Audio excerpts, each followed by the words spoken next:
વડોદરા શહેરમાં state level અબેકસ અને mental arithmetic જે સ્પર્ધા છે તેનું આયોજન કરવામાં આવ્યું હતું. શહેરમાં Cubatic educate private limited Bangalore સ્થિત અબેકસ ટ્રેનિંગ પ્રોગ્રામ ચલાવતી સંસ્થા દ્વારા ત્રીજી state level abacus and mental arithmetic સ્પર્ધાનું આયોજન કરવામાં આવ્યું. સમગ્ર ગુજરાતમાંથી 1000થી વધારે વિદ્યાર્થીઓએ ભાગ લીધો હતો, જેમાં 7 થી 14 વર્ષના બાળકોએ 8 મિનિટમાં સરવાળા, બાદબાકી, ગુણાકાર અને ભાગાકારના 200 દાખલાઓ સોલ્વ કર્યા હતા. સ્પર્ધામાં મુખ્ય અતિથિ તરીકે વીર નર્મદ દક્ષિણ ગુજરાત યુનિવર્સિટી, સુરતના પૂર્વ કુલપતિ વિનોદ કોઠારી, MS યુનિવર્સિટીની આર્ટ્સ ફેકલ્ટીના ડીન ડોક્ટર કલ્પના ગૌલી ખાસ ઉપસ્થિત રહ્યા હતા. સ્પર્ધા વિશે માહિતી આપતા ક્યુબેટિક એજ્યુકેટ પ્રાઇવેટ લિમિટેડના ડાયરેક્ટર જગદીશ પટેલે જણાવ્યું કે એજ્યુકેશનમાં થતી વિવિધ સ્પર્ધાઓમાં કોમ્પિટિશનને સૌથી મુશ્કેલ ગણવામાં આવે છે. 8 મિનિટ જેટલા ઓછા સમયમાં 200 દાખલાઓ સોલ્વ કરવા માટે બાળકોમાં એકાગ્રતા, speed, accuracy, time management, memory, recalling જેવા દરેક પાસાઓની જરૂર પડે છે, જેના માટે બાળકો છેલ્લા 1 મહિનાથી મહેનત કરતા હતા. સ્પર્ધામાં ભાગ લીધેલા 1000થી વધારે વિદ્યાર્થીઓમાંથી વિવિધ કેટેગરીમાં 200થી વધારે વિદ્યાર્થીઓને ટ્રોફી આપી સન્માનિત કરવામાં આવ્યા. બાળકોના મગજના સર્વાંગી વિકાસ માટે અબેકસ ટ્રેનિંગ પ્રોગ્રામ ચલાવતી બેંગ્લોર બેઝડ સંસ્થાના હાલ ભારતમાં 100થી વધુ સેન્ટર કાર્યરત છે. It's good. બાળકોનો જે અત્યારે રાષ્ટ્રીય શિક્ષણ નીતિમાં એ કહ્યું છે કે reasoning ability, creativity, critical thinking આ બધું વધારવું જોઈએ. એ સંદર્ભમાં આ પ્રોગ્રામ સારો છે કે વિદ્યાર્થીઓને સારી રીતે ટ્રેનિંગ આપે છે અને once you are good in mathematics પછી તો you can grasp anything, no problem. એટલે આઈ એપ્રિશિએટ ધીસ. આજના જમાનામાં છોકરાઓ કેલ્ક્યુલેટર ને મોબાઈલ પર રમતા હોય છે અને આજે કોમ્પિટિશન છે થોડી અલગ છે, શું કહેશો? એ હવે એ કલ્ચરમાંથી આપણે બહાર ગ્રેજ્યુઅલી આવવું જોઈએ. મોબાઈલના 2 પ્રકારના ઉપયોગ થઈ શકે, એમાં પણ ઘણી બધી સારી બાબતો છે, પણ હવે એનું ઓરિએન્ટેશન નથી. ક્યાંક મા બાપ વધારે બિઝી છે, બાળકોએ વધારે બિઝી થઈ ગયા છે, એટલે એમાંથી બહાર આવવું જોઈએ. That is necessary. અને આ પ્રકારની પ્રવૃત્તિઓ તરફ આપણે ડાયવર્ટ થવું જોઈએ.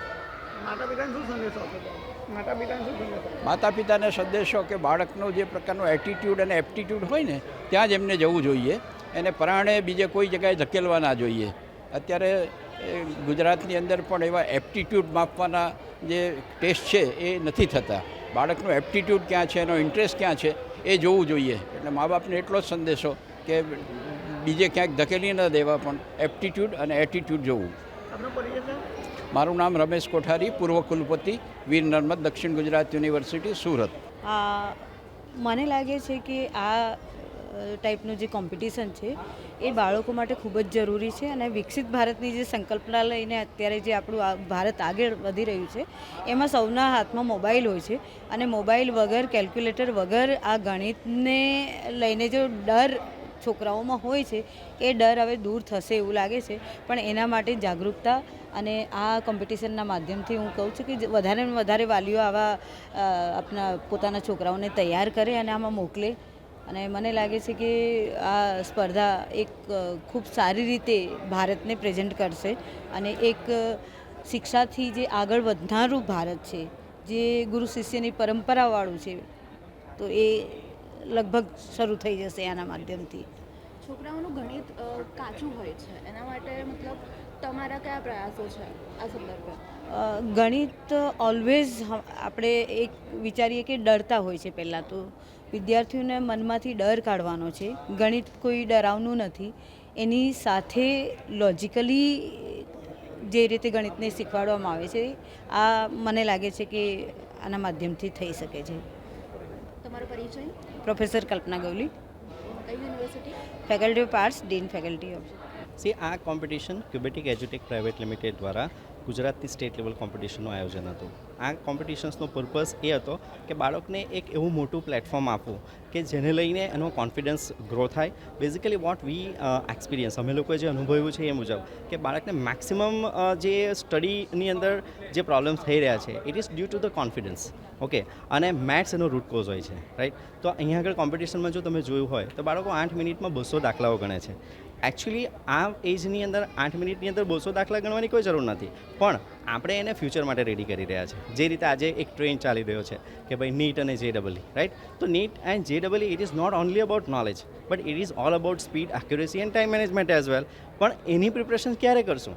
તો બાળકોની આ 7 થી 14 વર્ષની ઉંમર એક એવી હોય છે કે જ્યાં આગળ એનું ઓવરઓલ ડેવલપમેન્ટ થતું હોય, અને આ એજની અંદર જો તમે પર્ટિક્યુલર એને ટ્રેનિંગ આપો, ઓકે, એટલે અહીંયા આગળ બાળકોની નોર્મલ ટ્રેનિંગ નથી થઈ રહી, એની માઇન્ડની ટ્રેનિંગ થઈ રહી છે, એની જે સ્કિલ્સ છે, ભણવાની જે પદ્ધતિઓ છે, આ બધી ડેવલપ થઈ રહી છે. અને એક સારા એજ્યુકેશન માટે જે પેરામીટર્સ રિક્વાયર્ડ હોય, ઓકે, જેવી રીતે કે છે speed, accuracy, time management, concentration, main thing logical intelligence, okay, એની સાથે સાથે એની ઓડિટરી મેમરી, વિઝ્યુઅલ મેમરી, તો આ બધી વસ્તુઓ માટે બાળકોને અમે લોકો રેડી કરીએ છીએ, તૈયાર કરીએ છીએ ક્લાસીસની અંદર. અને પછી આ એક મોટું પ્લેટફોર્મ એમને પ્રોવાઈડ કરીએ છીએ કે જ્યાં આગળ એમને એક મોટા પ્લેટફોર્મ પર પરફોર્મન્સ કરવા માટેનો એક મોકો મળે, એક ચાન્સ મળે, જેથી કરી આવનારા સમયની અંદર જે ચેલેન્જીસ એમને મળવાની છે, જે કોમ્પિટિટિવ એક્ઝામની અંદર એમને જે પરફોર્મન્સ કરવાનું છે, તો એ માટેથી કરીને લોકો બધી રીતે પ્રિપેર થાય. આ એક કોમ્પિટિશનનો પર્પઝ છે.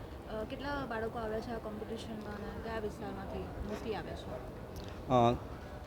સમગ્ર ગુજરાતની અંદરથી 1000 કરતાં વધારે બાળકો આ કોમ્પિટિશનની અંદર ભાગ લઈ રહ્યા છે.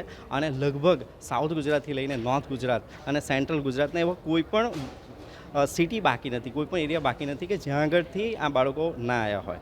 ઓકે, સો 1000 કરતાં વધારે બાળકો આ કોમ્પિટિશનની અંદર ભાગ લઈ રહ્યા છે. તો આ સ્ટેટ લેવલનું કોમ્પિટિશન હતું, નેક્સ્ટ નેશનલ અને ઇન્ટરનેશનલ લેવલના કોમ્પિટિશન થવાના છે? Yes, very good question. Cubatic પાસે દરેક કોમ્પિટિશન્સના ફોર્મેટ છે, જેથી જે રીતે આખા વર્ષની અંદર 4 કોમ્પિટિશન્સ થાય છે. એક થાય છે ઝોનલ લેવલ કોમ્પિટિશન્સ, જે ઓલરેડી અમારી થઈ ગઈ છે. આ છે સ્ટેટ લેવલ કોમ્પિટિશન. ત્યાર પછી આવશે national level competition. National level competition આ વખતે જવા થઈ રહી છે નાગપુર ખાતે, જે નવેમ્બર મહિનાની અંદર થવાની છે. અને ત્યાર પછી ઇન્ટરનેશનલ લેવલ કોમ્પિટિશન, જે વિયેતનામ ખાતે થવાની છે, એ છે December, end of the December, Christmas time પર આપણે ઇન્ટરનેશનલ લેવલ પણ કોમ્પિટિશન કરી રહ્યા છે. છોકરાઓને આ કોમ્પિટિશન માટે તૈયારી કરવાનું ક્યારથી શરૂ કરી દો છો?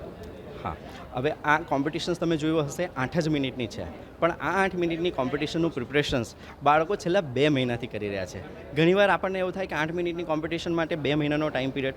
અને ધ મોસ્ટ ઇમ્પોર્ટન્ટ થિંગ જે આબકસ ટ્રેનિંગ પ્રોગ્રામ જે અમારો છે ક્યુબેટિકનો, એની એ છે કે બાળકની પોતાની સાથેની કોમ્પિટિશન્સ છે. મીન્સ 2 મહિના પહેલાં એમણે જે પ્રિપરેશન સ્ટાર્ટ કર્યું હતું, તો ત્યારનું એમનું પરફોર્મન્સ અને 2 મહિના પછીનું પરફોર્મન્સમાં જમીન આસમાનનો ડિફરન્સ છે.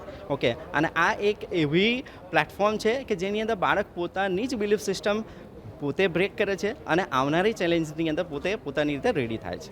કેટલા વર્ષના બાળકો કોમ્પિટિશનમાં ભાગ લે છે? આ કોમ્પિટિશન્સની અંદર 7 થી 14 વર્ષના બાળકો પાર્ટિસિપેશન્સ લઈ રહ્યા છે. Because as per us like this is the main time period કે જેમાં 7 થી 14 વર્ષની અંદર બાળકનું રિયલ ડેવલપમેન્ટ થતું હોય. અને અહીંયા આગળ જે ડેવલપમેન્ટ થાય છે, it will be there till life time. Thank you. તમારું પરિચય? મારું નામ જગદીશ પટેલ. હું ક્યુબેટિક એજ્યુટેક પ્રાઇવેટ લિમિટેડ કંપનીનો મેનેજિંગ ડિરેક્ટર છું. એન્ડ એસેન્ટ માઇન્ડ સોલ્યુશન્સ જે ગુજરાતને હેન્ડલ કરે છે, એનો હું પોતે પ્રોપરાઇટર છું.